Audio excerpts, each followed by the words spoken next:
review, a theater review, with all due respect to those critics, you have something live going on to review. With a restaurant review, a restaurant's sort of a static thing that you have to create a narrative of a restaurant in the moment and create some action and some interest. And it's really a hard thing to do. And Sam, let me ask you, how hard it is. You've done different forms of writing. Where does this fit in? Well, I think I want to quibble a little bit with the description of the critic's role in film, movies, books, restaurants. I believe in restaurants that there is a narrative, and that one of the great joys of being a restaurant critic for the Times, which allows you to go back to the restaurant and go back to the restaurant and back to the restaurant, is that the narrative emerges over time, and that you can see it in the story of the food itself, and the story of the service, and the story of the design, and how those three things interplay, and what role the restaurant is playing in the city at the moment or in the past. The great contrast, of course, between what it is that we did and what Pete does and what the other critics do is that none of those other critics do anything to their bodies.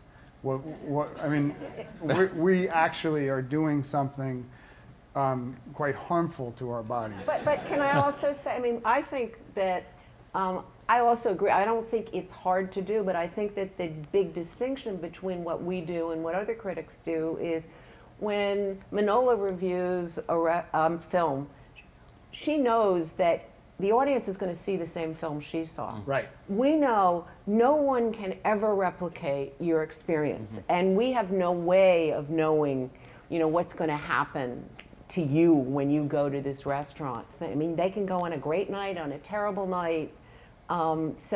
Being fair is much harder as a restaurant critic, I think, than as any other kind of critic. Isn't it easier, Ruth, or more fun to write a comedy of errors review? Well, I think my favorite review that I ever wrote was one which started with, we waited and waited and waited, and finally after 45 minutes, the hostess came over and said, "Oh, I'm so sorry, your waitress just quit."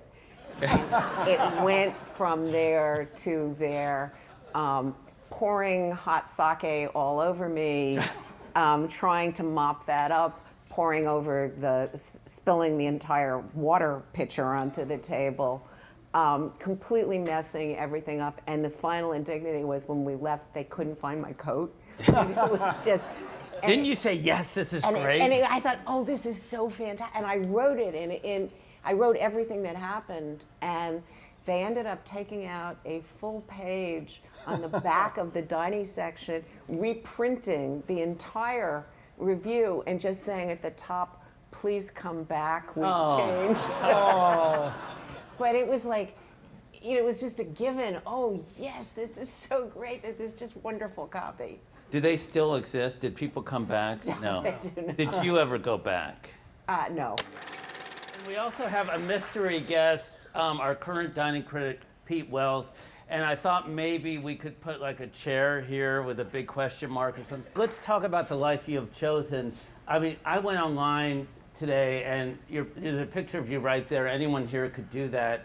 Do you look different from that picture online? I can make myself look different from that picture online, I think. I think. I don't know. I don't know how much I'm going through the motions, and how much of it is just whether the restaurants are paying attention. But sometimes I do slip under the radar, I think. Do you often look like that picture that I can find online if I see you in a restaurant? Probably not so much, but probably not so different. He's being a little cagey because he's worried about that. But I understand that. Now, Biff, have you ever, and I'll ask this of the others too, did you ever send food back? No. I didn't like to, the less attention the less disturbance I created, the happier I was in a restaurant. I was attempting to pass completely unnoticed, so if there was anything like sending back, I'd rather just continue eating it and discover its full dimensions of its badness. Right. Yes. How about you? Same with you? I feel the same way. I never sent stuff back, and because there could be the delicious possibility of awfulness at the end of that dish that could yield great prose. But, Biff raises a really good point, which is this business of occasionally not wanting to be the alpha at the table. There's a whole kind of social science to how parties in restaurants enter, with the person who's going to pay generally at the end of the line. You first, go ahead, follow the waitress to the table or the hostess to the table. And I would find myself occasionally taking the meek position, to sit in a not very good seat, to certainly not order the wine or send anything back. And in this sense, one of my great disguises, insofar as it was a disguise, was to eat with trial attorneys, because they're very big personalities and they just command attention, and that attention goes to them and does not accrue to that mild-mannered Irish immigrant in the black shirt with the chain. Who did you like eating with? Any types, any occupations in particular? Well, celebrities are really good because they completely deflect the attention from you. I mean, nobody sees you when you're with a celebrity. I also liked teenagers because they have voracious appetites. And one of the big problems when you're reviewing restaurants, I mean, often you're doing 2 restaurants in a night because you're behind. And one of the problems is just, what do you do with all that food? So having people who are big eaters is very good. I mean, I also always carried plastic bags in my purse because you don't want the waiter to come and say, why haven't you eaten your food? Right. And especially when you're going to an awful restaurant. So there was a lot of shoving food into plastic bags and hiding it in the purse when nobody's looking. Pete, can you tell us what and I think I know the answer, but tell us what your most controversial review has been thus far. And give us your side of the story. I reviewed this little restaurant around the corner from here called Guy's American Kitchen and Bar.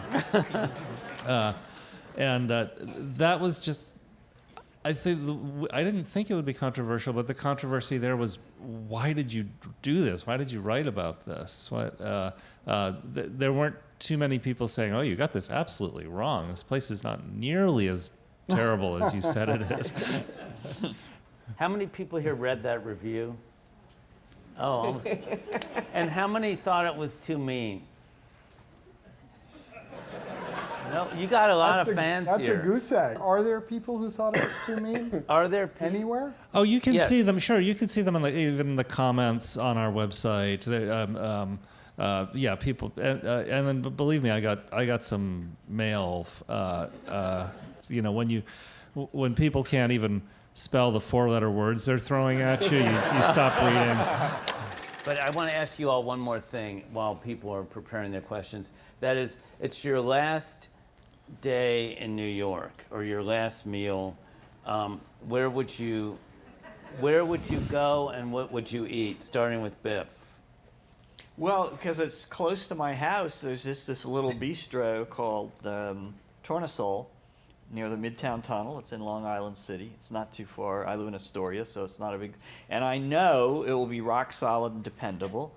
And I know that the duck terrine to start with will be as it always is. And there will probably be this nice seared skate with a beurre noir and caper sauce that will be really good. And it'll be satisfying, and I'll, wave farewell to the earth with at least a good meal under my belt. Ruth?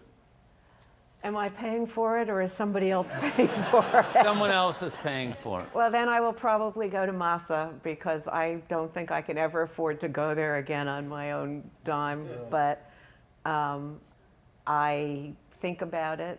I would love to go back there again. It's like being transported to... It's like going to a spa or something. It's like it's more than just food. I mean, the sushi comes, but everything is wonderful. The way the counter feels, the way Masa gives you the food, the feel of just the cups, the kind of tranquility that and I would leave New York feeling very peaceful. Sam. I'm lost in a Top that. reverie. Yeah. I mean, it's so difficult. this would be a many meal night, I think. I mean, it's really, I'm tempted to say I would just leave. But if pressed and you're paying, we would start at Le Bernardin. We could start there. Not a full meal, I think. But then maybe we could go to Hunan Kitchen in Queens and get their barbecued fish, which is not barbecued at all, but just a big thing of fish. And then we could come back. We could debate which steakhouse to go to. Maybe we'd try a few. We'd end up at Luger, of course. But there'd be this taste. We'd want to drive by Sparks just to see it because of the image we have in our minds of the dead gangster out front. Pete, where are you going? Well, first of all, Rick, I have to thank you because whenever anybody else asks this question, they say it's your last meal of your life.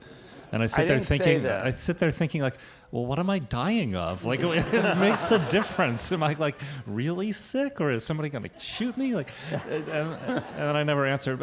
So since I'm only leaving the city, I would go to one of the places that I always come back to when I've been away from the city. I'd want a New York pizza, and I would go to Totono's in Coney Island, and then I would get into my kayak and slip off into the ocean. Beautiful.